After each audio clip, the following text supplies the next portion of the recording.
Okay. Hello, everybody. Wait a moment, please. Sorry for being late.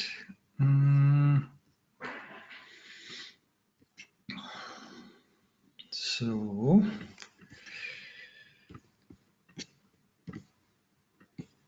okay.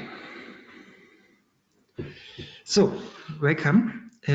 Olga is joining us soon. So maybe we just start generating the good motivation. Why we want to study and practice the Bodhicharyavatara. Then we will have our wonderful translator in 1 minute. And sorry for letting you wait. I hope everything works now. Okay. Yeah, so please meditate shortly and yeah, think about all sentient beings who are suffering. Thank you.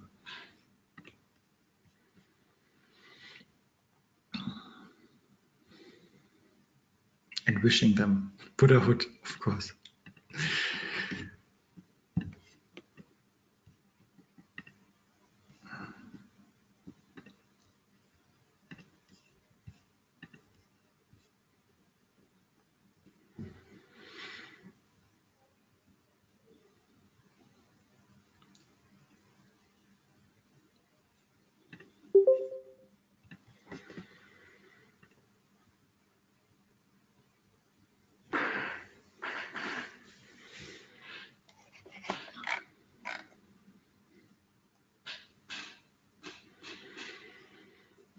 Okay, I think I'm here.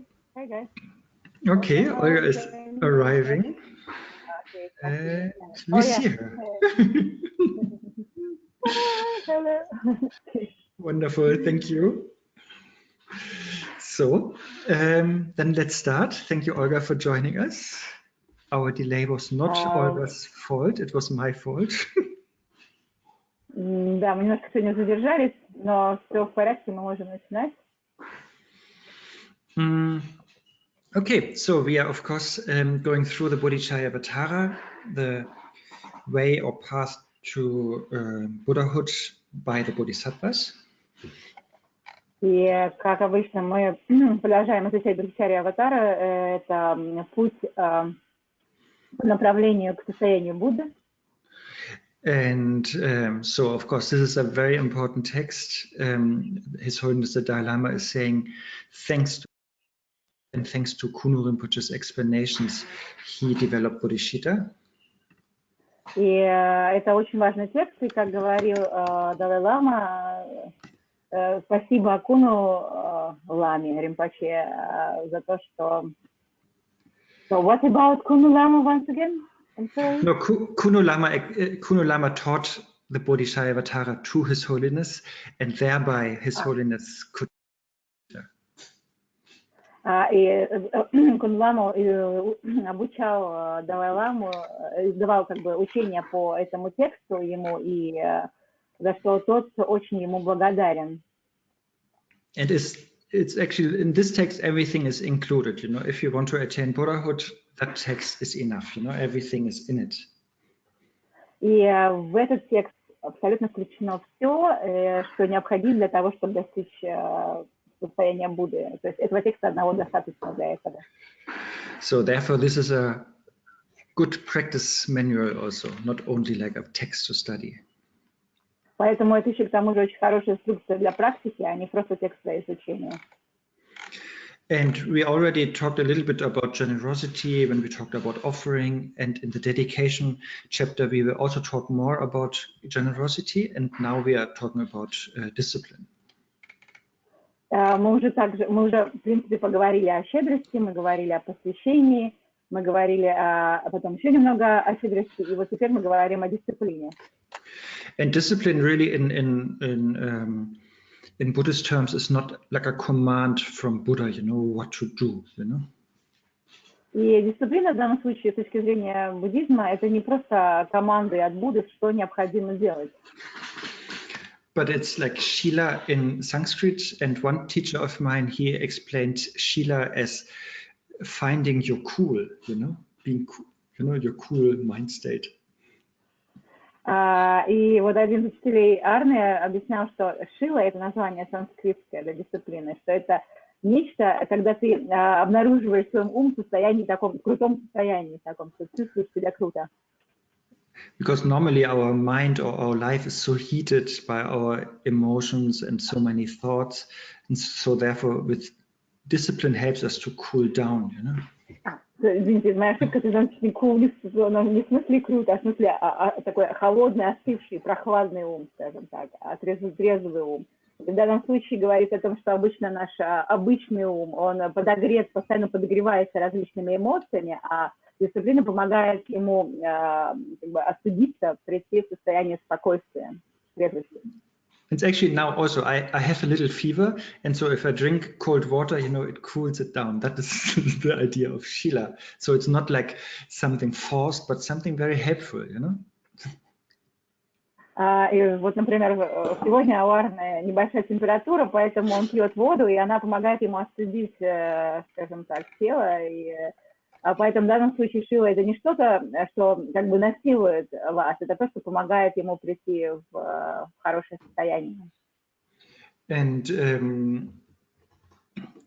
discipline should really become nature, you know, that we really don't even stray from our discipline even when we are dreaming.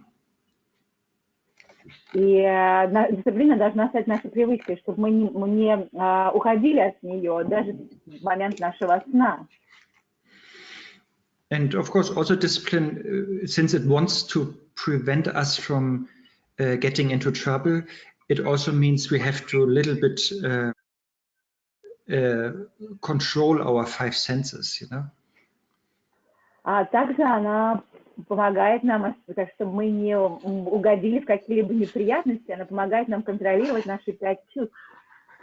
Because it's with our five senses that we always run after sense objects that we find pleasurable, and that is so exhausting, you know, and that is so destructive. Потому что мы постоянно пытаемся, мы преследуем все эти, с помощью своих 5 чувств, сказать, различные объекты удовольствия, и это на самом деле настолько нас утомляет и настолько нас отвлекает, что, да. Yes, and that leads to so much running mentally, but then also physically, you know, we are always doing stuff because of what our attachment or aversion to the sense objects dictates us, you know. И нам приходится делать такое количество постоянных забегов, скажем так, постоянно погонь за, так сказать, как на самом деле ментальных, умственных, так и реальных физических, за всем, которые нас заставляют, эти погони, которые нас толкают наши 5 чувств, погони за чувственными удовольствиями, постоянно с нами происходит. And yeah, and so therefore we want to give up negative actions, like the 10 negative actions, and then replace them by the 10 positive actions or virtuous actions.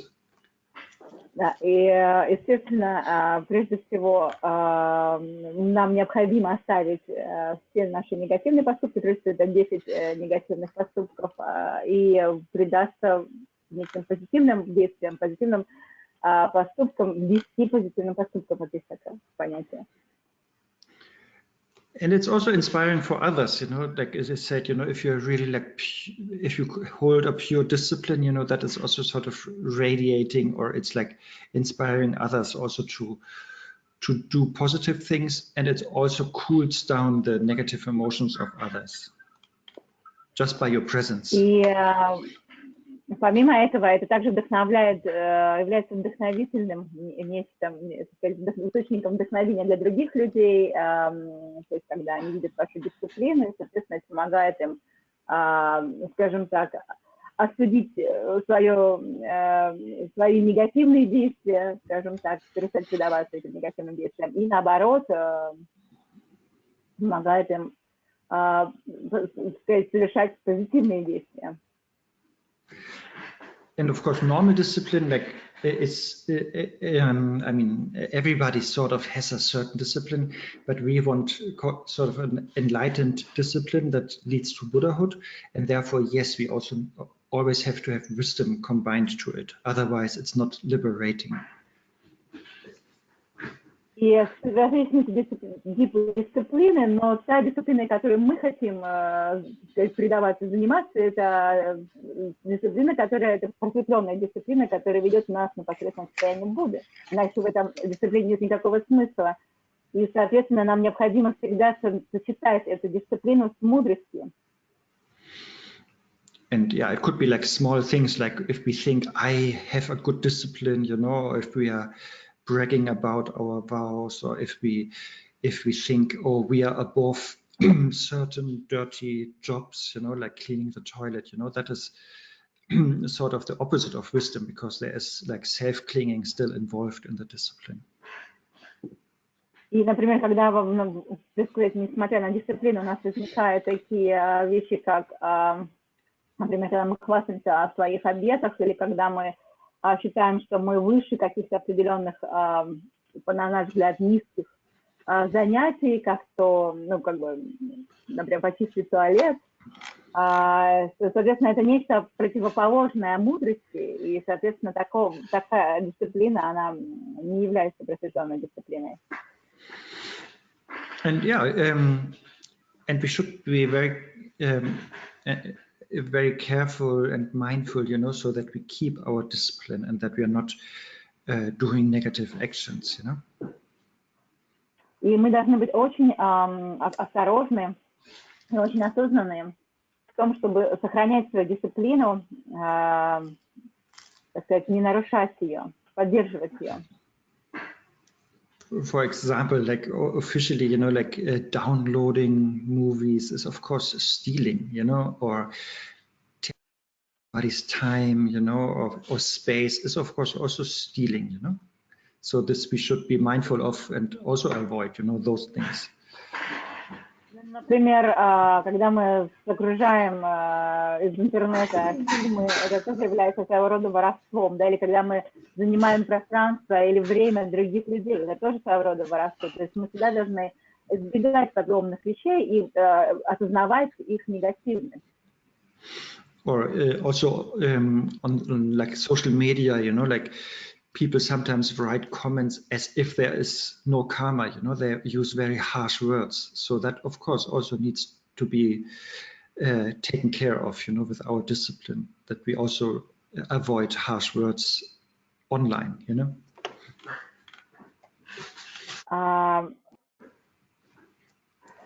Everything okay? It was really bad connection. I just lost half of the words. Okay, please, just briefly, something about all online commentaries. Yeah, so like stealing is something we should be careful of, you know, like in small things like downloading or taking other people's time, you know, but also harsh words is something we should be careful of, you know, just as an example. Online, sometimes we write maybe strange comments, you know, that hurt other people. So we should be mindful of not doing that. Да, и как еще другой пример такой вот, скажем так, неосмотрительности, или это когда мы, например, пишем какие-то комментарии, скажем так, пишем необдуманные слова онлайн, когда, например, пишем комментарии в каких-то постах онлайн, и, соответственно, мы также должны всегда быть смотрительны в данных моментах, что мы пишем, и вливать этому значение. And yeah, and discipline is also important because for our own sake, if we do negative actions, you know, we will suffer from negative karma in the future. That means we will have unwanted results that make it difficult to practice, to meditate, to attain enlightenment, you know. И, соответственно, когда мы совершаем некие негативные действия, то, соответственно, тем самым мы создаем скажем так, семена негативной кармы, которая может впоследствии создавать препятствия для нас, для того, чтобы для нашей практики и достижения наших целей достижения состояния Будды. And also that we now have this precious human life is also a result of that good discipline in the past. So. And so yes, therefore let's use it now, you know, and also practice more discipline so that we have future precious human lives. И тот факт, что в этой жизни мы обладаем этой, скажем так, эта жизнь у нас проходит в человеческом теле, что у нас есть человеческая жизнь, драгоценная человеческая жизнь. Это означает, что в прошлом мы также сохраняли дисциплину, поддерживали дисциплину, и поэтому хорошо это делать и в данном сейчас, чтобы в будущем у нас была такая же возможность иметь драгоценную человеческую жизнь для продолжения нашей практики. And precious human life, of course, we don't want just to have it or to have a good time, but that we can really use it for Dharma practice or for benefiting others. И, конечно же, драгоценную человеческую жизнь мы хотим не просто иметь для себя или для личного использования, скажем так, а для того, чтобы практиковать дхарму и приносить пользу другим. And yeah, but it's the same with health or precious human life. It's similar, you know, like if you have it, you normally don't appreciate it, you know, if you are healthy. But once you are about to lose it, then you see, you know, how valuable it was, health or precious human life. So therefore, it's good to use these states once you have them. И это же самое, как со здоровьем, допустим. Когда мы здоровы, мы, собственно, особо не ценим его, мы воспринимаем это как само собой разумеющееся. И начинаем это ценить только тогда, когда мы, скажем так, на грани его потери, когда мы теряем это здоровье. То же самое происходит с драгоценной человеческой жизнью. And also it's the more discipline or the more discipline we have, you know, then the more negativity from our mind is sort of expelled, you know, and so that is like naturally happening. Чем больше негативности мы переживаем, тем больше, скажем так, негативных вещей проецирует вовне наш ум. Скажем, есть абсолютная взаимосвязь в этом. And we come soon to the text, and so I just wanted to mention that example. You know, the example is usually that an ocean is kicking out the corpses from the ocean. You know, if there's a human corpse in the ocean, normally the ocean is kicking out the corpse naturally. И мы скоро уже перейдем к тексту, но вот еще один такой пример хочется привести, что, например, когда, например, вот океан, который выбрасывает из себя трупы, да, тела погибших людей, да, то есть он, естественно, его природное свойство очищаться и выбрасывать на берег, выбрасывать из себя мертвые тела.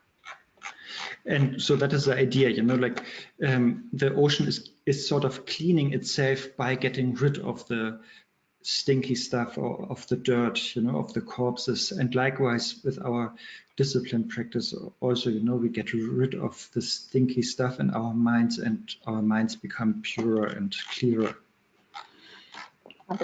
Вот, и таким образом океан, он как бы естественно пытается очиститься, то есть у него есть такая естественная система самоочищения, и когда он выбрасывает все, скажем так, вонючие объекты и мертвые тела, скажем, загрязняющие объекты, загрязняющие просто любую грязь.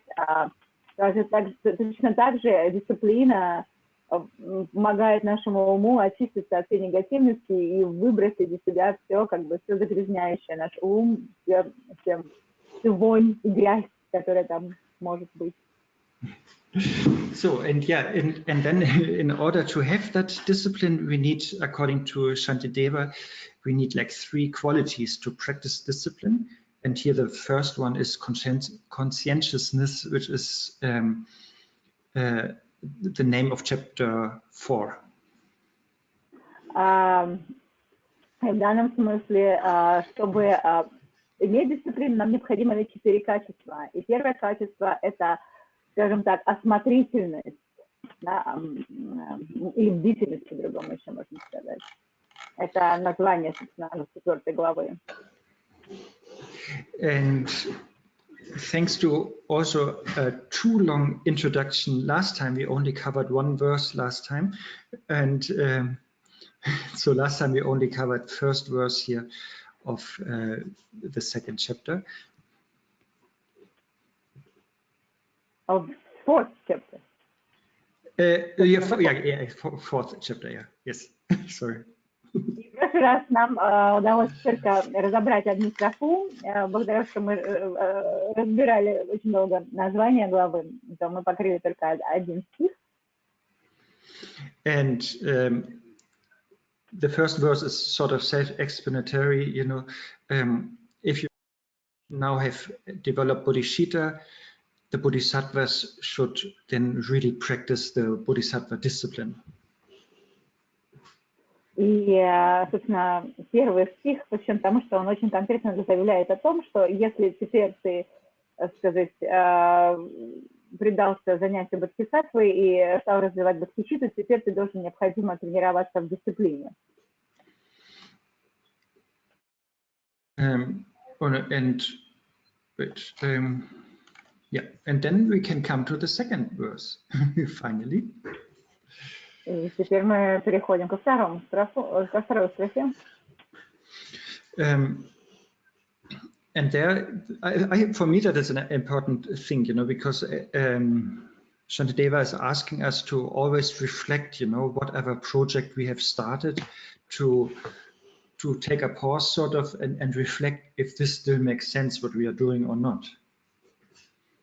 И вот Shantideva призывает нас к тому, чтобы каждый раз, когда мы начинаем какой-то проект, скажем, ставить дела на паузу и, скажем так, проводить рефлексию или осматривать то, что просматривать, имеет ли то, что мы, чем мы занимаемся, то, что мы начинаем, какой-либо смысл. Yeah, because you might have, I mean, in a bigger sense, you might have started to become an architect in this life, but then at some point you see that it's not the thing that you really think is beneficial for yourself or others, you know, and then you stop it. И, ну, если говорить в таком большом смысле, глобальном смысле, например, вы решили стать архитектором, и в какой-то момент вы посмотрели, вернулись назад, скажем так, еще раз пересмотрели все дела и поняли, что это, в принципе, не имеет никакого особого значения ни для вас, ни для окружающих. Or you plan to have a tea with a friend tomorrow, and then in between things came up that are more. Of course, you cancel the tea and you do the other important thing, you know. Или, например, у вас запланирован как бы встретиться с другом, попить с ним чаю, но вдруг какие-то более важные дела появились, и вы тогда просто как бы меняете свою встречу с другом и предаетесь более важным занятиям. That, of course, makes everything a little bit unpredictable, but that's how it is, you know, because situations change and maybe your wisdom has going and your compassion, so therefore you know, oh, even though I started a project, maybe it's better now to stop it or change it. И, в принципе, речь о том, что дела имеют такое свойство меняться, и, соответственно, это иногда очень полезно останавливаться и осматривать еще раз, имеет ли смысл то, что я делаю, продолжать, или стоит это остановиться, или вообще, или стоит это остановить, эту деятельность. But of course, if other people are involved and you just change something, that might be difficult for them. So of course, we have to explain it to others or be gentle how we change the project, you know. Но в то же время, когда в наших проектах вовлечены еще другие люди, то наша задача это очень как бы грамотно донести до них, объяснить им и с заботой, почему мы хотим что-то изменить в проекте. And of course, also it implies that we should be very careful, you know, when we start a project. We should really sit down and think, should we really do it? Should we really commit our time and life to it, you know? And is that really worthwhile? This, of course, is the best prevention in the beginning, you know? But still, if we decided, yes, let's do it, we can still change it in the middle. И, конечно же, прежде всего, прежде чем начать какой-либо проект, нам необходимо сесть и очень тщательно продумать, стоит ли вообще это начинать, что это принесет нам и всем остальным. И это, в принципе, главное предостережение, скажем так, главное то, что может предотвратить какие-либо ошибки, но если все же мы решаемся на проект, начать что-либо и запускаем, то в принципе мы никогда не поздно остановиться и что-либо изменить. And I know that the next verse, verse 3, verse 3 is about that the Bodhisattva project is sort of that we commit ourselves. This is something we should not change in the middle and should not stop in the middle. I know the verse 3 is saying that. И вот третий стих посвящен тому, что наш проект Бодхисаттва, он, собственно, это то, что мы не должны останавливать, и то, что мы не должны предотвращать, это то, если на что мы решились, мы должны вести до самого конца.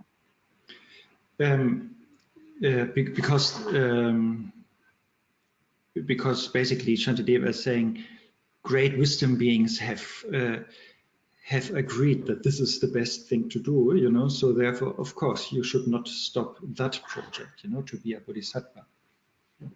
И Shantideva говорит, что это самое мудрое, что вообще самое мудрое решение, чем заниматься, и уже этот проект точно не стоит останавливать.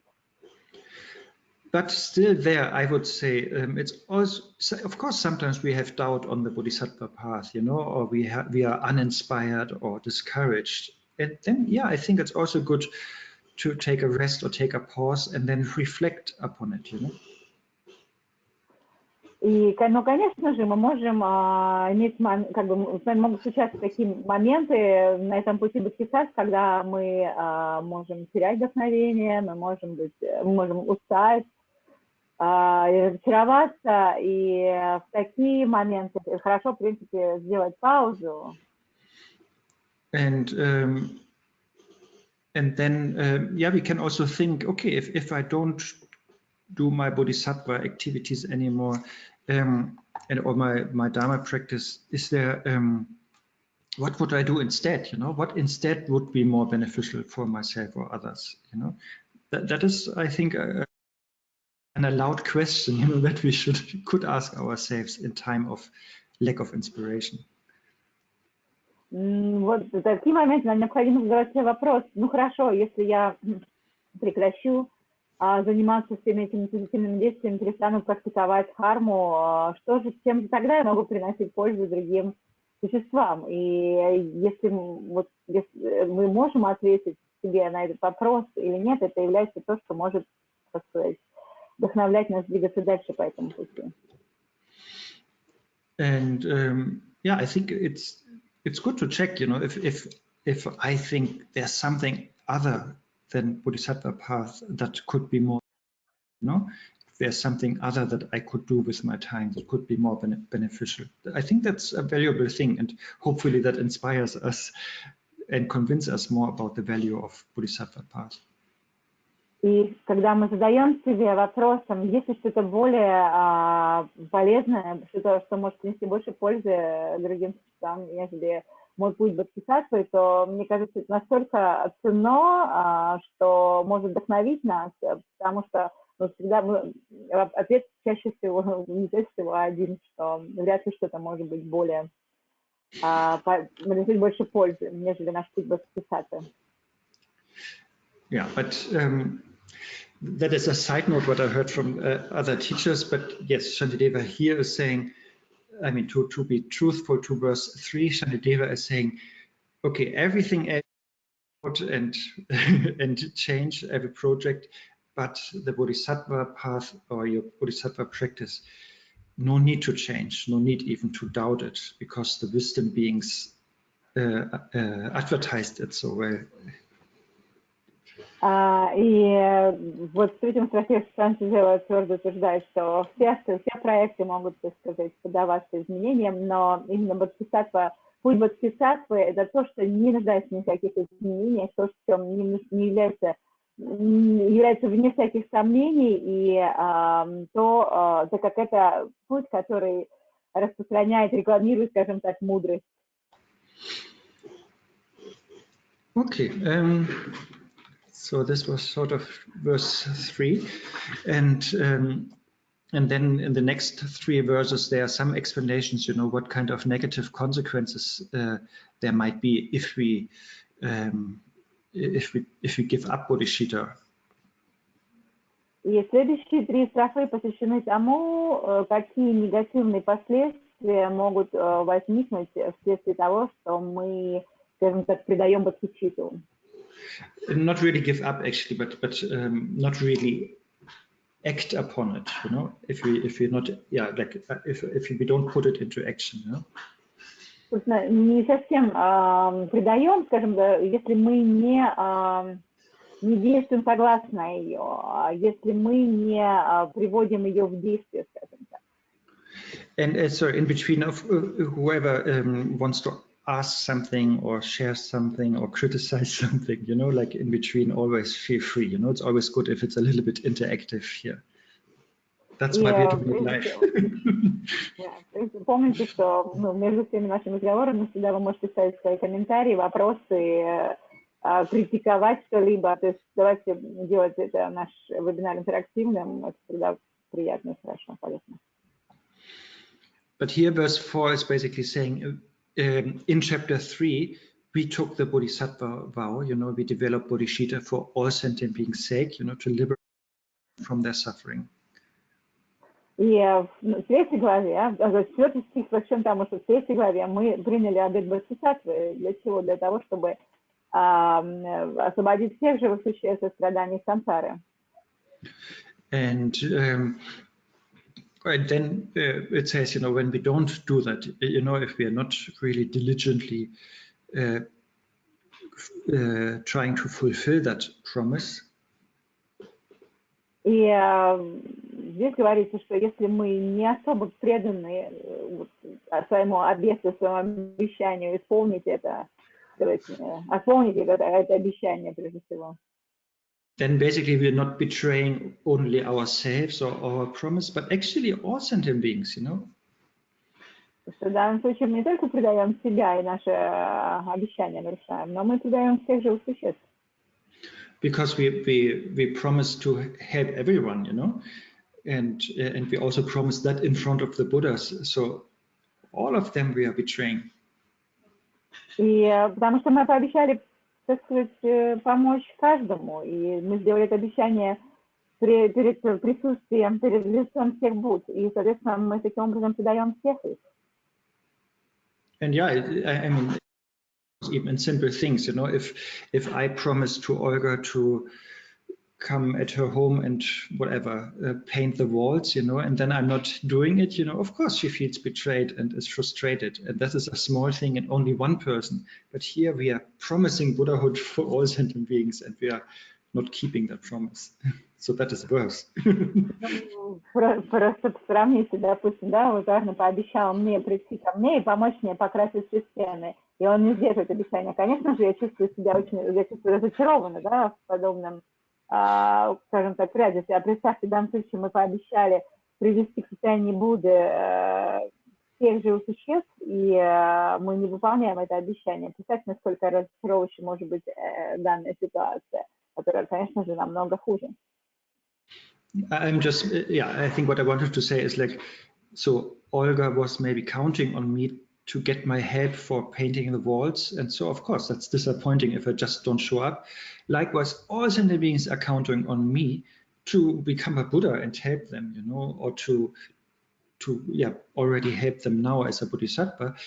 So that is a big disappointment, you know, if I just don't do it.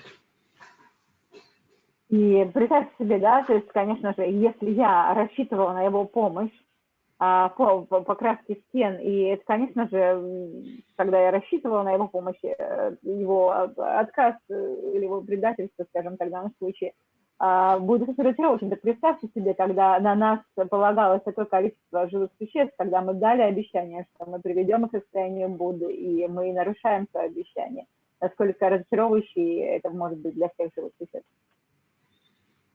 And of course, we have great teachers already and many Buddhas, but still each of us like has specific connections to other sentient beings. So therefore, the other Buddhas sort of, they can't help some sentient beings, but we could help them, you know, because we have a specific connection to them, in case we doubt if we need to be a Buddha or not. И в данном случае, конечно же, существует большое количество различных учителей, великих мастеров, которые уже, но в то же время у нас есть особая связь с отдельными существами, которым мы можем помочь в данном случае, и которым не могут помочь другие учителя, потому что у них нет связи с теми учителями. И мы таким образом придаем этих существ, не выполняя свое обещание привести к состоянию Будды, или не реализуя себя как Будду. Here's one question, but it's in German, so it doesn't help actually for you. How good is your German? So the question is regarding the previous thing, what I said. It's sometimes good to take a break, but how would that break look like? You know, because we can't really put the life on hold. You know, we can't really put the life on standby. И вот такой вопрос. До этого мы говорили о том, что иногда нужно взять паузу в жизни, но как эта пауза, на самом деле, в чем заключается эта пауза, как она выглядит, да, потому что мы же не можем поставить жизнь на паузу, да, как телевизор. No, but with break, I really mean break, you know, it can, I think it's good to really like allocate some time. I mean, if you're in serious doubts about something, then it's good to allocate some time. Maybe just a 20 minutes walk is enough, or maybe a two days weekend is important to really reflect and think the project over, you know, and check if you want to continue it or not. В данном случае имеется в виду, что мы должны просто выделить какое-то время, ну, например, иногда достаточно там какой-то 20-минутной прогулки, а иногда там пару дней, выходных дней, чтобы нам просто остановиться и посмотреть, стоит ли продолжать проект или нет, сделать рефлексию. Like sounds very easy, you know, if I promise somebody to paint their walls at home, but then somebody is whatever nearly dying, you know, and I can save his or her life, then of course I should stop the project of painting the walls. And this I think it's easy to decide in few seconds, you know, or less.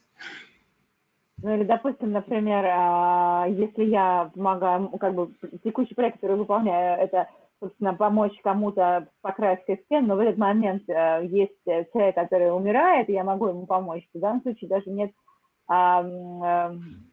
скажем так, абсолютно очевидно, что необходимо прекратить этот проект покраски стен и помочь умирающему человеку. Это решение можно принять в течение просто пару секунд. But for example, my example now, if I sort of maybe get tired in doing these webinars, then I think that is a bigger thing, because maybe some of you are following it. So therefore I should not think like 2 seconds, but if I really have doubts, you know, to continue, then yeah, I should really take time, you know, and maybe spend half an afternoon, you know, to have a nice walk and coffee and reflect upon it. What would I do instead that could benefit beings, you know, if there's something more important? Или вот, например, если я вдруг устала от этого вебинара, которым вы, собственно, следуете, да, и я вдруг должен тогда остановиться и подумать, что еще такого полезного, что, может быть, более полезного я могу сделать, чтобы приносить пользу, чтобы приносить пользу существам. И тогда, возможно, мне нужно пойти на прогулку, там, какой-то полдень и выпить кофе и подумать о том, что же это может быть. And then, of course, if it's a bigger project like your own job, you know, or being a Buddhist, if you have doubts on that, then take even longer time and reflect and contemplate and ask yourself, yeah, what else could you do that is beneficial, or what else do you think would be in accordance with your heart?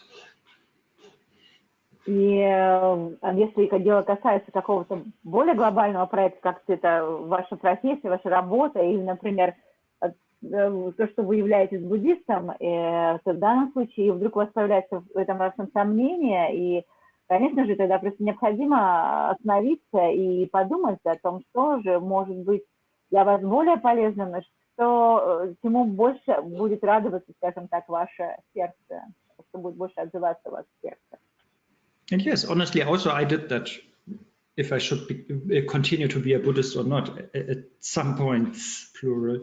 And yeah, but I couldn't find anything better or that makes more sense, to spend my time or energy or life with, И, между прочим, у меня был такой момент, когда задавался вопрос, стоит ли мне продолжать быть буддистом, скажем так, или нет. Но в то же время я не мог найти ответа на вопрос, что имеет вообще, может быть, иметь больше смысла, на что можно тратить свое время и энергию. And then, of course, if you're that type of person that benefits from asking other people for their opinion, then of course you can ask friends or family or teachers, For me personally, I can feel myself and my wishes better if I don't ask anybody. But everybody's different, so maybe for you it's better then also to include the opinion of others. И, конечно же, если вы такой тип человека, которым для того, чтобы лучше понять себя, необходимо услышать мнение других людей, то, возможно, вам стоит поговорить с вашими друзьями или с семьей, или учителем. Но Арне, вот, например, он те, которым, чтобы лучше почувствовать, что ему необходимо, ему лучше спросить самого себя. Но все люди разные. Okay. Then just one thing, now technical thing. The reason why it started a little bit late is because I saw that the webinar was only scheduled for 1 hour, which is wrong. And I tried to change this, but I couldn't.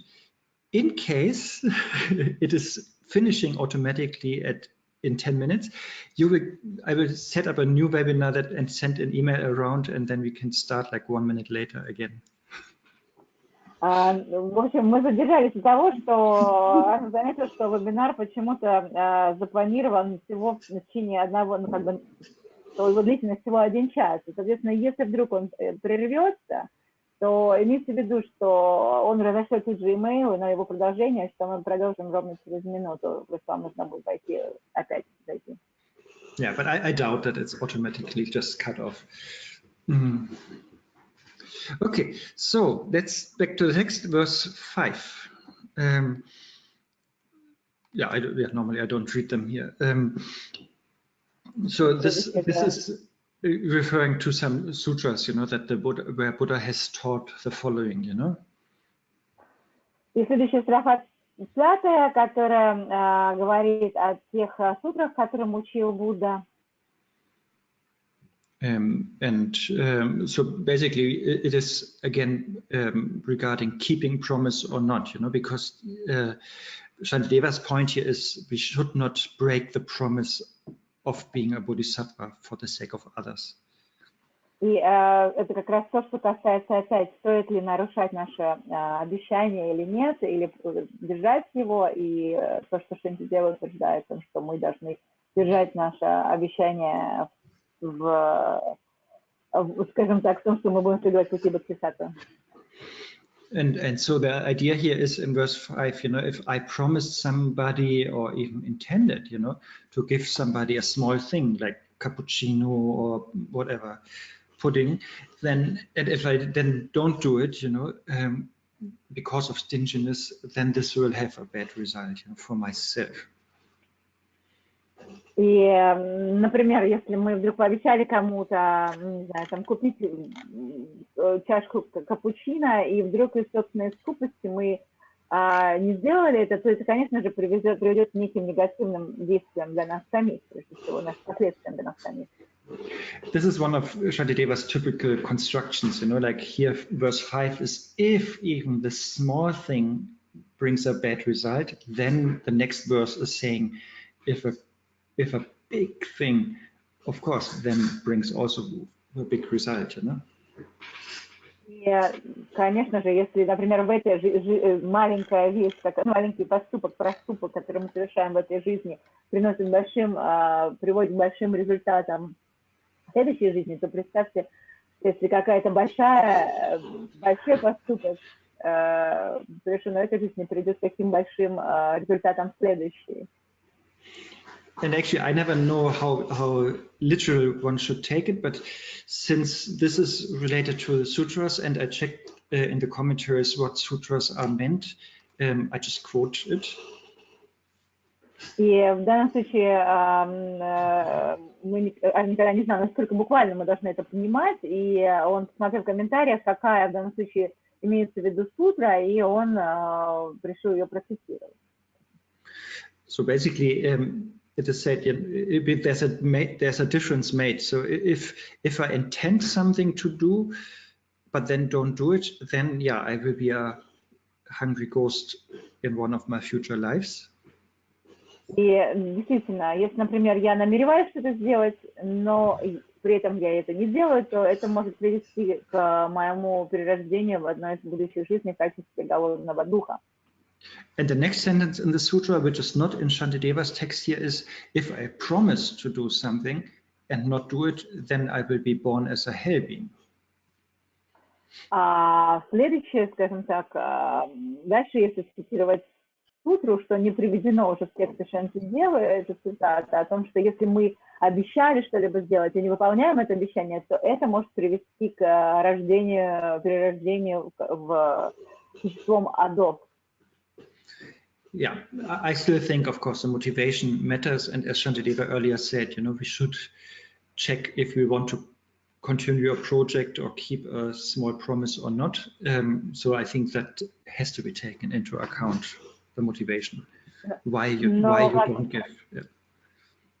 Но, как всегда, мы должны помнить, что мотивация имеет большое значение. И в данном случае, как мы уже говорили, что если мы делаем паузу и мы, так сказать, пересмотрим, стоит ли продолжать проект, стоит ли вообще держать свое обещание, то в данном случае, конечно же, мотивация имеет большое значение. То есть мотивация определяет. And I was asked which sutras are meant. One sutra is called the Dharma Sangiti Sutra. И когда меня спросили, какая имеется в виду сутра, то вот одна из них это Dharma Sangiti Sutra. And the other one is this one, Sadharma Smriti Upasthana Sutra. И вторая это Sadharma Smriti Upasthana Sutra. Yes, this, according to the commentaries, is the background what Shantideva is using. И согласно комментариям, это то основа, это то, на что опирается, собственно, в Shantideva. Anyway, so let's say, so verse 5 is saying, so let's accept this as a premise, if even like small things, let's say a cappuccino, and we intend or promise to give, and then we don't give, and then we have a negative rebirth. If that is the case, then... Допустим, если мы обещали сделать какую-то маленькую вещь, скажем так, что там небольшое, как, например, купить капучино, и мы не выполняем это, и если это нас приводит в дальнейшем, в следующей жизни, к таким негативным последствиям, как перерождение в водах, скажем так, в нижних мирах. Then first, verse 6, if we betrayed what I said earlier, if we betrayed all sentient beings, then of course we will not have a higher rebirth or happy rebirth. То тогда, конечно же, если мы предаем, скажем так, всех живых существ, то мы однозначно не получаем никакого высокого рождения в будущем, не можем надеяться на высшее перерождение. This is also like another style of Shantideva always, if da is already clear, then we don't even need to talk about the bigger thing, И это на самом деле, опять же, подчеркивает сам стиль Шантидевы, как он излагает свои мысли о том, что когда есть очевидная маленькая вещь, то даже нет смысла говорить о нечто большем, что это уже как бы понятно из какой-то небольшого. So if I sort of promised everybody to attain Buddhahood for their sake and leading them to Buddhahood, and then I just say, oh, sorry, I have something else to do, that is like a big betrayal, and of course that will not lead to a happy future. Как, например, я пообещал живым существам, что я приведу их как бы к состоянию Будды, и при этом я говорю: ой, подождите, простите, у меня тут есть что-то лучше, чем мне стоит заняться, то, конечно же, это не приведет меня к высокому перерождению Будды. But of course, since we are on the path, we are imperfect. Но в то же время, конечно же, пока мы исследуем пути, мы, конечно же, несовершенны. And therefore, yes, sometimes then we have whatever, laziness or distraction, and then yes, we don't help others, even though maybe we could have had done that.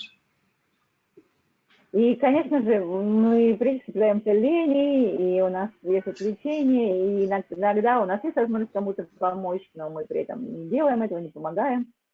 Yeah, so that is, you know, if I promise to give a cappuccino to Olga, but still don't do it, you know, because I'm lazy, of course that's not a good thing, but because I frustrate her, but still I'm not breaking my Bodhisattva vow. That's what I mean, because of course I'm imperfect, so these things happen. Вот, и в то же время, например, если он пообещал мне, Арне пообещал мне капучино, но он не выполнил свое обещание, потому что он просто ленивый, но при этом он ввел меня, конечно, в некое заблуждение, и это не является, конечно же, нарушением пути обета Бодхисаттвы, потому что просто он еще несовершенен, следуя этому пути. And yeah, I only would give up, I would only break my Bodhisattva vow if I would say, or this person, I will never help again, you know, I will exclude this person from my heart, you know, from my motivation. Even if I could, I would not help this person.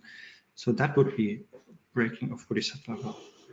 В данном случае нарушением обета Бодхисаттвы будет, если мы, скажем так, отвергнем какого-либо человека, если мы исключим его из своего сердца, скажем так, исключим его из нашей мотивации и скажем, что вот этому человеку я точно никогда не помогу, даже если у меня будет такая возможность. And there actually we could discuss something, or no, we should discuss, because in verse 7 there will be an answer to that discussion, but please don't read verse 7 yet. But so this seems to be like in contradiction to how Shariputra lived. И я буду продолжаться в 7 стихе, когда мы до него дойдем. Но момент в том, что это звучит несколько противоречиво по отношению к тому, как жил Шарипутра. Шарипутра? Yes, because Shariputra took the Bodhisattva vows, and then he freshly, and then he met this mischievous person, you know, and with asking for the hand and so on. Maybe most of you, hopefully you guys remember, and then he gave up his Bodhisattva vow. Потому что Шарипутра, когда он вот только-только принял все обеты Бодхисаттвы и встретил этого, скажем так, коварного, нехорошего человека, который попросил у него, сказать, отдать ему свою руку, и тогда он, если вы помните вообще эту историю, и он как раз тогда снял, скажем так, предал свои обеты Бодхисаттвы. So, according to the sutras, what we just learned, he broke his promise, and of course he should fall into hell. So why didn't he do that? But why did he become an arhat? That is the question. И тогда вопрос в том, что почему же, несмотря на то, что он нарушил, он предал свой обет, почему же он не оказался в адах, скажем так, согласно этим сутрам, а смог достичь состояния архата? And Katja, I got your email, not email, but message here. Can you say a little bit more, because why you feel manipulated by this demonstration. So can you say a little bit more, and then I will answer afterwards. So just give a little bit more details. What is bothering you with this presentation of Shantideva here, or my presentation of it? Okay, no need to translate that. So verse 7 then is the answer, sort of, why Shariputra could attain arhathood and not fall into hell, even though he broke his bodhisattva vow intentionally. И вот как раз 7-я строфа дает нам ответ на этот вопрос, почему же, несмотря на то, что Шарипутра нарушил свой обет бодхисаттвы намеренно, он не оказался в адах, в нижних мирах. So basically, verse 7 is saying, we don't know the answer, we can't know the answers, only Buddha can explain that.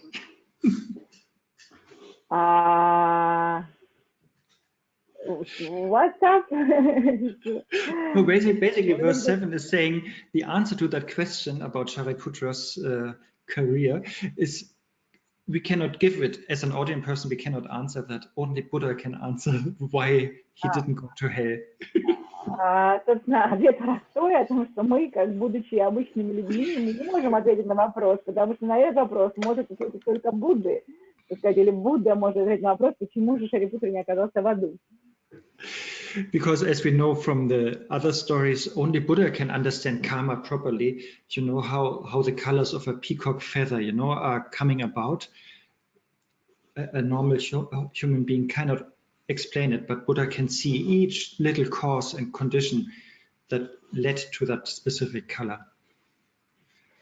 Потому что известно, что только будучи Буддой мы можем видеть все связи, все кармические связи, которые приводят нас к определенным результатам, подобно тому, как он может видеть оттенки пера павлина, как один цвет приводит к другому, да, как один оттенок постепенно приводит к другому. Соответственно, только будучи не Будды мы можем видеть подобные связи. Yeah, so that's also said, you know, like there are different kind of objects that we can perceive, like a glass I can perceive directly, and then some things I can have inferential logic to understand things, but karma is so hidden from the ordinary mind, so we cannot really grasp it completely. Например, с точки зрения восприятия есть какие-то конкретные объекты, да, которые мы можем непосредственно воспринимать, есть вещи, которые можем различать, скажем так, воспринимать своей различительной логикой, а карма — это одна из тех вещей, которые обычному уму не подвластны, скажем так, мы не можем видеть все ее связи. So, but I don't know how satisfying that is, this answer, because it's a very authoritative answer, you know. If you're a Buddhist, maybe then you can accept it, you know. В принципе, непонятно, насколько удовлетворителен данный ответ, причем, что это является достаточно, скажем так, авторитетным ответом из авторитетного источника, но если вы буддист, возможно, вас этот ответ удовлетворит. But the logical, I don't know how logical it is, but understandable explanation to this question why Shariputra could attain arhathood and not go to hell even though he broke his bodhisattva vow. So there is a little bit understandable explanation, which I will explain. Но в то же время существует некое логическое, если можно как бы вообще в данном случае говорить о логике, логическое объяснение тому, почему тоже Шарипутра, несмотря на нарушение своего обета бодхисаттвы, не попал в ад, а в состояние архата, и она следующая. And yeah, as Pallavi is saying, yes, Pallavi is saying, yes, Pallavi, you seem to have this devotion and say, yes, it's fine. If that is what is said, then it's good. Yes, that's very good. But still, I try to give an understandable, logical explanation, which is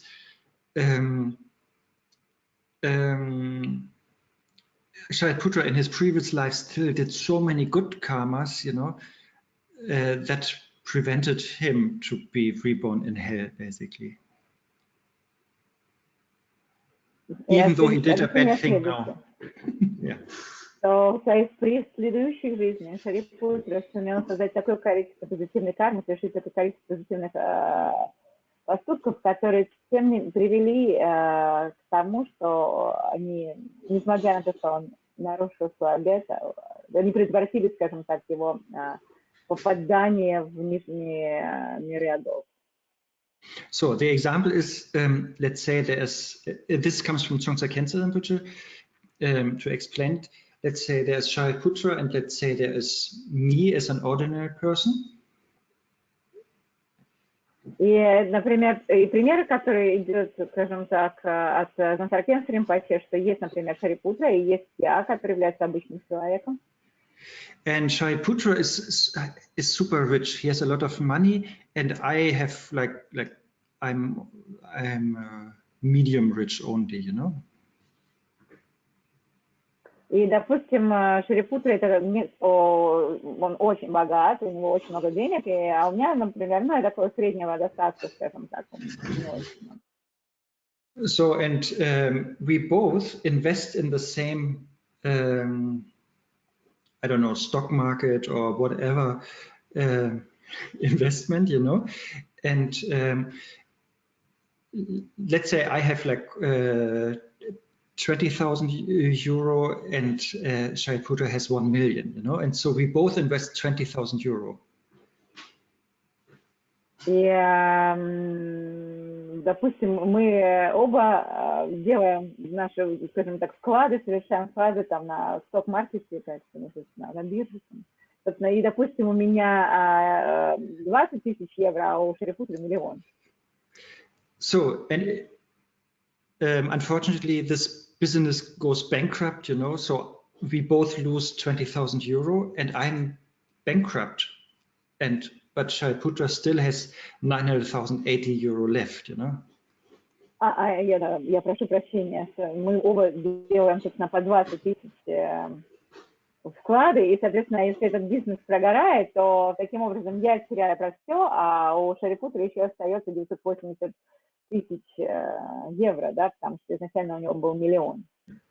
Maybe the numbers are out of proportion, but doesn't matter here. But so the idea is, yes, I have really exhausted all my good stuff, you know, because I broke my promise. But Shariputra, yes, also lost quite a lot of money because he broke his promise, because of bad investment. But still, he has so much good karma, so much money left from previous lives, so he's sort of safe. Ну, собственно, да, может быть, как бы здесь цифры не пропорциональны, но тем не менее, здесь, что я, несмотря на свои, как бы, сказать, ежедневные усилия, которые я совершал, тем не менее, из-за, как бы, нарушения я потерял все, что у меня было. А Шарипутра, несмотря на то, что он также, благодаря тому, вернее, что он совершил такое количество позитивных действий, что у него было такое количество накоплений, даже совершив этот проступок, потеряв это, у него все равно еще достаточно много остается. And okay, and then just for the completeness, and then we go to Katya's question here. There's more discussion on that, and I just mentioned it because it's interesting to think about. И мы сейчас завершим этот вопрос, скажем так, этот разговор, и перейдем к вопросу Кати, потому что, в принципе, это то, о чем интересно размышлять. So some masters say Shariputra only gave up the Bodhisattva vow, but not his wish and aspiration and determination to attain liberation. So therefore he still attained liberation. И некоторые мастера утверждают, что говорят о том, что Шарипутра нарушил свой обет бодхисаттвы, но при этом он не потерял свое, скажем так, желание и устремленность достичь просветления, при этом, поэтому он достиг освобождения, да, просветления, соответственно, он его достиг, он освободился. And then other masters, they debated on that. I mean, it's really a huge debate, you know, in Tibetan history. Other masters said Shariputra only lost his relative bodhicitta, but not his ultimate bodhicitta. So his wisdom was intact, and therefore he could attain liberation. Другие же мастера во время дебатов, такие подобные вещи были объектом дебатов, моменты, и, соответственно, они утверждали, что, скажем, Шарипутра предал свою относительную бодхичитту, но при этом его абсолютная бодхичитта осталась, была не тронута, не нарушена, и это и привело его впоследствии к освобождению. But then to this again, other masters say, how can you have wisdom but still give up relative bodhicitta? That doesn't make sense. И да, и при этом у него осталась его мудрость, скажем так, накопление мудрости, и тогда другие мастера говорят, что как ты можешь сохранить мудрость, но при этом нарушить свою обет бодхисаттвы, собственно, это предать свою бодхичитту, собственно, это не имеет смысла. And then other masters explain it like that. We should not forget the context that Shariputra was already like a close disciple of Buddha, and so Buddha could deal with him because Buddha was there basically. Shariputra got the best training, even though he gave up his bodhichitta vow, and therefore he could still attain arhathood. И в данном случае мы должны помнить о контексте, что Шарипутра был, собственно, учеником Будды, и поэтому он получил самое, скажем так, высшее обучение, и несмотря на то, что он нарушил свой обет бодхичитты, он все же смог достичь состояния архата. Yeah, so they say it's basically thanks to the Buddha, you know, who is so skillful, compassionate, and wise, that Shariputra didn't go to hell, but Buddha's wisdom, skillfulness, then helped Shariputra to prevent the hell realm and attain arhathood. И вот другие мастера говорят о том, что как раз благодаря тому, что Будда был настолько искусен, добродетелен, сострадателен и мудр, что благодаря этим его качествам Шарипутре удалось избежать адов, нижних миров и достичь состояния архата. Yeah, and some others say he took the vows again at some later point, and that saved him. Другие же говорят о том, что он просто принял, опять остановил свои обеты в какой-то момент позже, и это, собственно, его спасло. Yeah, these just as sort of ways to try to understand it. And here we have Katja's full question. Let's see. И вот это различные способы, как понять этот случай, скажем так, эту историю. И вот как раз этот вопрос Кати, о котором шла речь. Yeah, I have to read it in English for the recording. Well, Shantideva seems kind of trying to make us feel guilty about not keeping our vow, like, hey, you are abandoning people. But if our heart is not in it, is it worth still going on? And then is threatening us to have a bad rebirth? Yeah, exactly. That would be more of a Christian or Jewish approach. Yes, Pandap Rinpoche is saying Christianity is the religion of fear. In my opinion, I'm surprised to find it here. Yes, yes, it's Okay, clear. so I'll translate. Can you translate? Yes. Yeah, sure. И так, Шантидева, кажется, пытается заставить нас почувствовать вину о том, что мы не держим свои обеты, подобно тому, как мы, скажем так, оставляем, мы покидаем таким образом людей. Но если наше сердце, как бы, не лежит, к этому не лежит наше сердце, стоит ли вообще тогда продолжать? И тогда получается, что нам угрозит плохое перерождение, если мы не будем продолжать. Но кажется, что это, скажем так, несколько более христианский или иудейский подход, когда, скажем так, использование вины в данном случае, по моему мнению, скажем так. И я очень удивлена, что обнаружить подобный подход здесь. So, thank you, Katja, for elaborating, because it's a big point, and there are again so many angles to approach it. Спасибо большое, Катя, за подобный, скажем так, развернутый подход. И здесь, конечно же, существует очень много углов, под которым можно рассмотреть этот момент. One angle is like, or one perspective is, yes, you find those threatening things often also in Buddhism, yes. И один взгляд подобная вещь, что да, достаточно часто в буддизме мы встречаем вот такой вот, скажем так, грозящий, угрожающий, скажем, нам чем-то момент. But not so much as a threat, like somebody externally is punishing you for it, but more like Buddha is, that's how it understood, Buddha is more showing the consequences of your actions, you know. Yeah, if you do this, then that happens, you know. It's more like if you do a negative thing, then you will have a negative result that you will harvest. Sort of that kind of idea, you know. You still have the responsibility. Nobody's punishing you. It's just a logical consequence of what you did. Но в данном случае это не рассматривается как некая угроза, которая, как нечто, что грозит вам извне. В данном случае просто Будда указывает нам на то, что мы, совершая некие негативные действия, они приводят нас к негативным последствиям. Нам просто показывается та связь между нашими поступками, которая логично приводит к негативным результатам в будущем. Собственно, это единственное, в чем является угроза. And so it's not necessarily something dogmatic or threatening, but it's more empowering you to see, if I do this, then that happens, you know. И это не нечто, скажем так, что-то догматичное, это больше то, что, скажем так, вдохновляет нас подталкивает нас, да, чтобы мы видели последствия того, что логику между нашими поступками и их последствиями.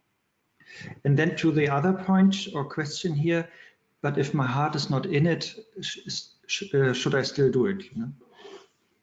И вот вторая часть вопроса, это как бы, если мое сердце не лежит к этому, нужно ли мне продолжать этим заниматься? That's also a tricky question because my personal, practice and bodhichitta and everything that I do is very fake, or it's still, so it's very fake. My heart is not completely in it.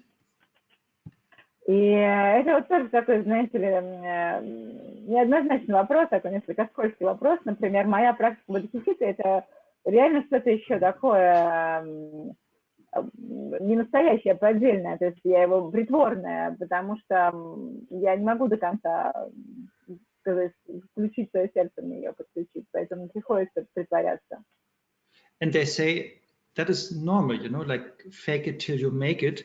And I only have a full-hearted bodhicitta when I'm on the first bhumi, Only then it's not fake. Until then it's fake. И, как знаете, есть такое выражение, что притворяйтесь, пока у вас это в итоге не станет, естественно, не получится.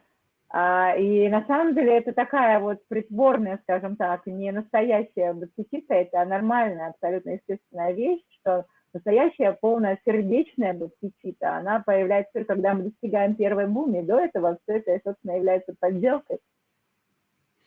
But of course, it's not like so black and white that now it's, in my case, it's 100% fake, and then it stays like that, and then the moment I got into the first bhumi, then it's 100% pure. It's not like from black to white like that, but it's a process of unfaking it and making it more natural,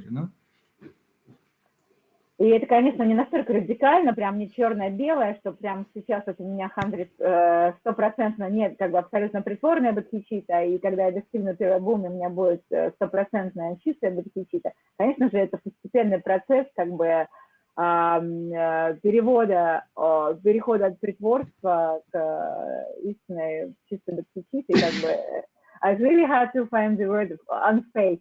So I would try to... Yeah, I don't think it's a good word. But мы как бы, I make it less fake. Yeah. So it's really like a natural organic process, of fakeness goes down and genuineness goes up, you know, regarding my bodhicitta. So yeah, now it's also not 100% faith, but a mixture.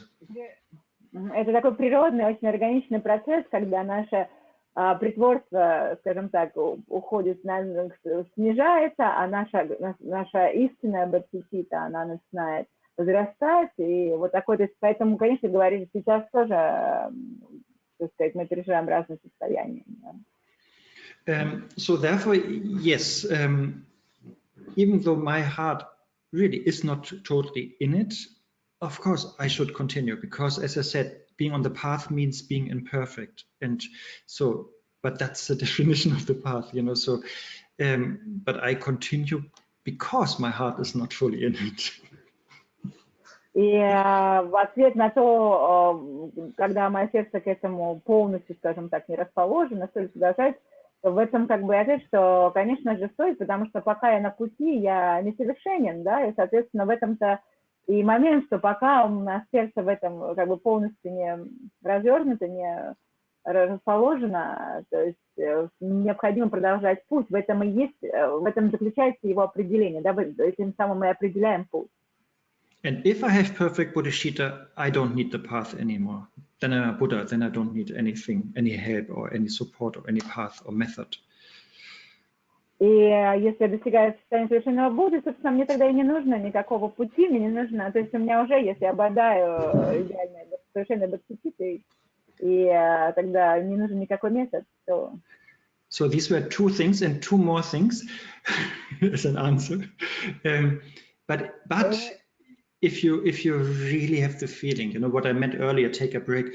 If you really have the feeling, no, this is not for you. I want to dedicate my life, and after good reflection, if you really have the feeling, I feel more home in whatever Sufism, because you didn't mention it here, then by all means do that, you know. Но как бы у этого вопроса есть два ответа, да, помимо этого еще при этом, если вы остановились, то, о чем мы говорили раньше, вы как бы сделали паузу, вы подумали, вы посмотрели, что да, на самом деле мое сердце к этому лежит, и я вижу больше пользы, я хочу идти путем, например, вы хотите принять суфизм, да, о чем мы раньше не говорили.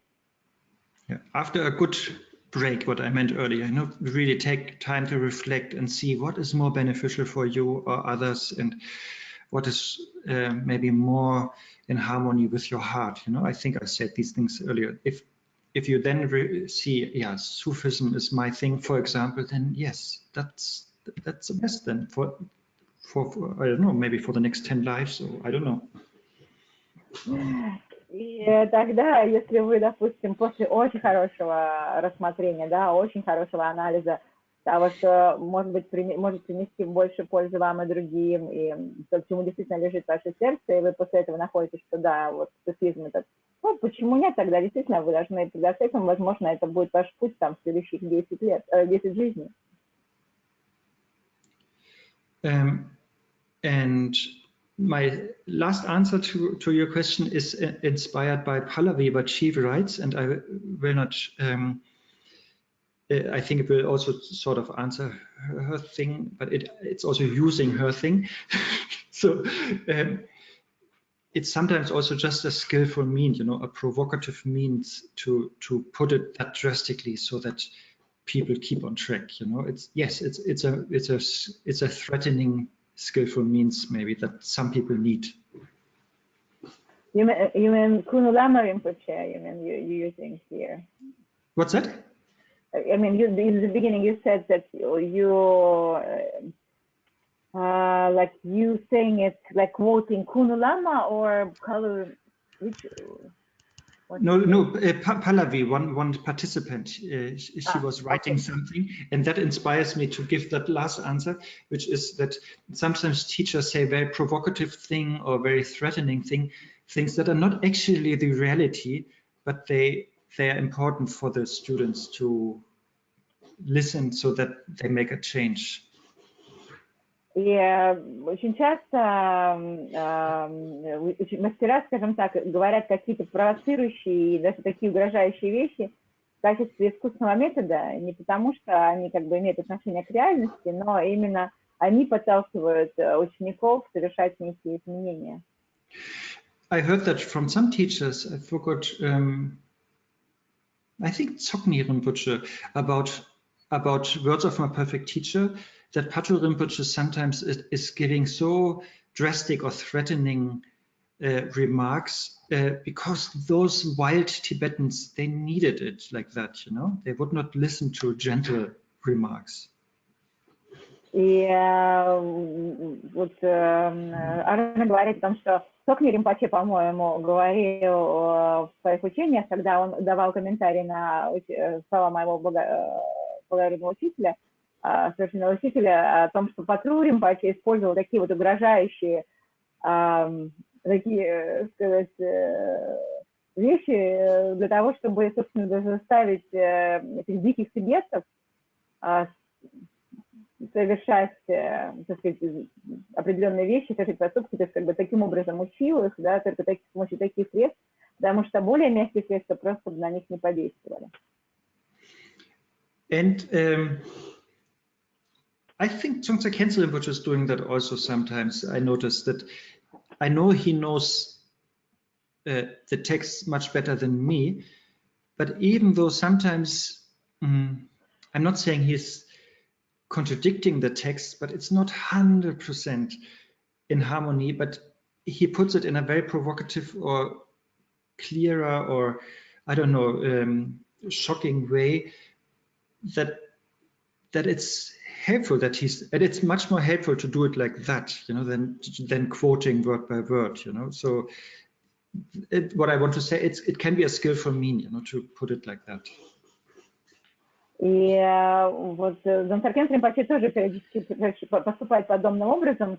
И Арне уверен, что он знает текст достаточно хорошо, намного лучше, чем он, но в то же время он, вместо того, чтобы, скажем так, цитировать дословно текст, он как бы говорит, то есть он его цитирует неким своим провокационным, даже шокирующим действием, то есть он говорит о каких-то вещах из текста, и таким образом используя это как искусственный метод.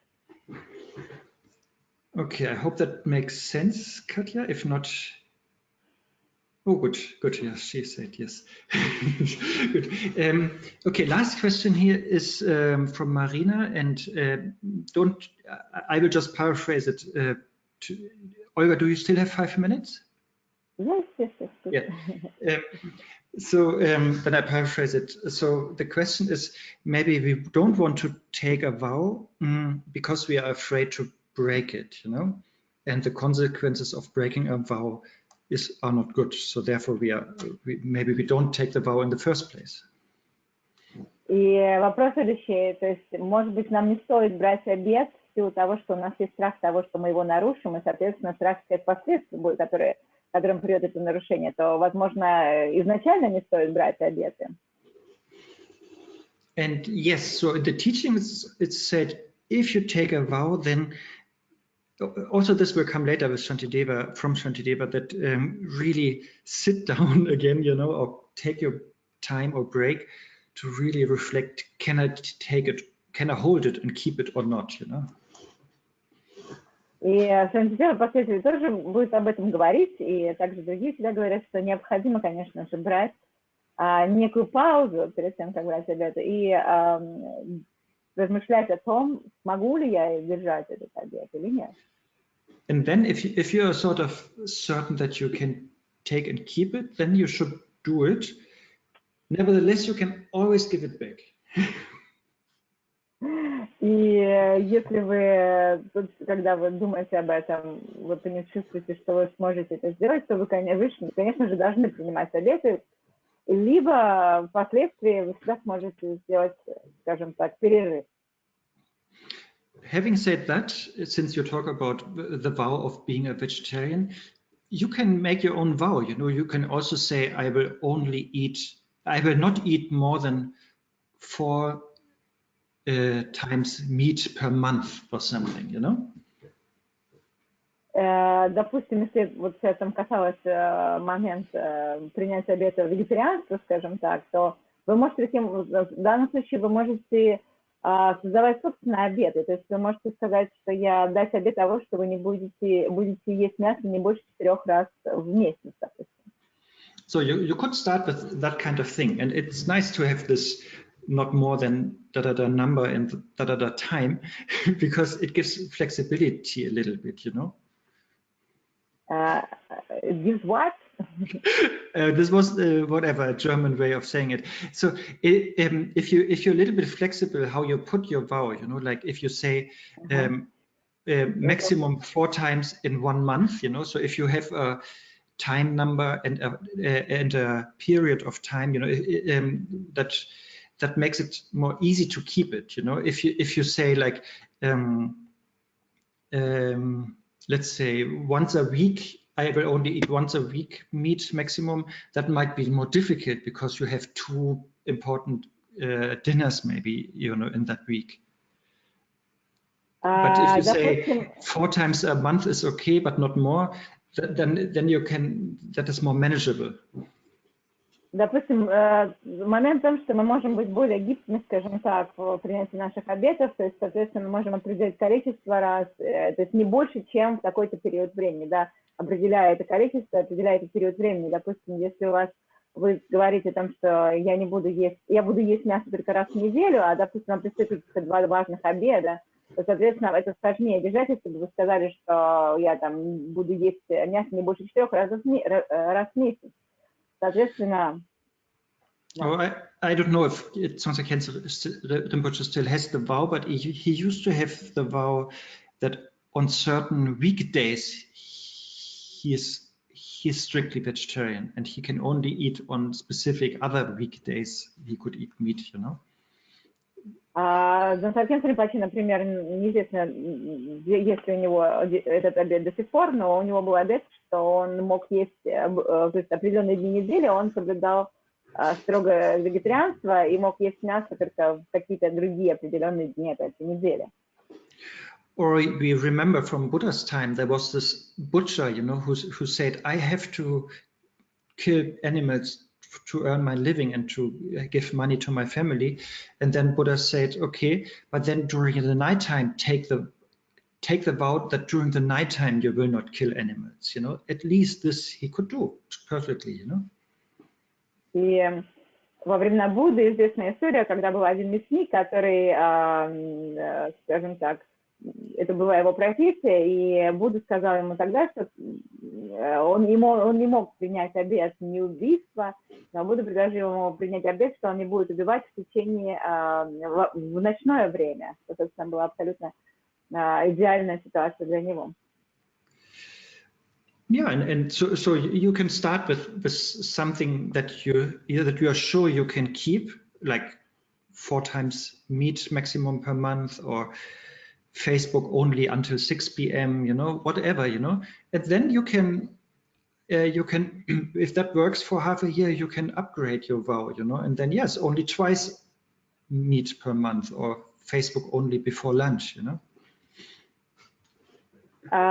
И вы можете начинать с каких-то доступных, осуществимых, скажем так, обетов, и постепенно, то есть спустя какое-то время модифицируя их, как, например, вы принимаете обет, что вы будете сидеть в Фейсбуке только до 6 часов, а впоследствии вы делаете его, то, что вы сидите в Фейсбуке только до обеда, скажем так. Yeah, and so some teachers, and that's the last thing, some teachers say really taking vows is good just because we already do many good things anyway, you know. For example, I'm alone here in my house today and I'm not planning, well, actually I'm planning, sorry, but let's say I'm not planning to download a video tonight. So let's say, you know, I'm somewhere in my house today, and then I can say, okay, until tomorrow morning, I'm not stealing, you know.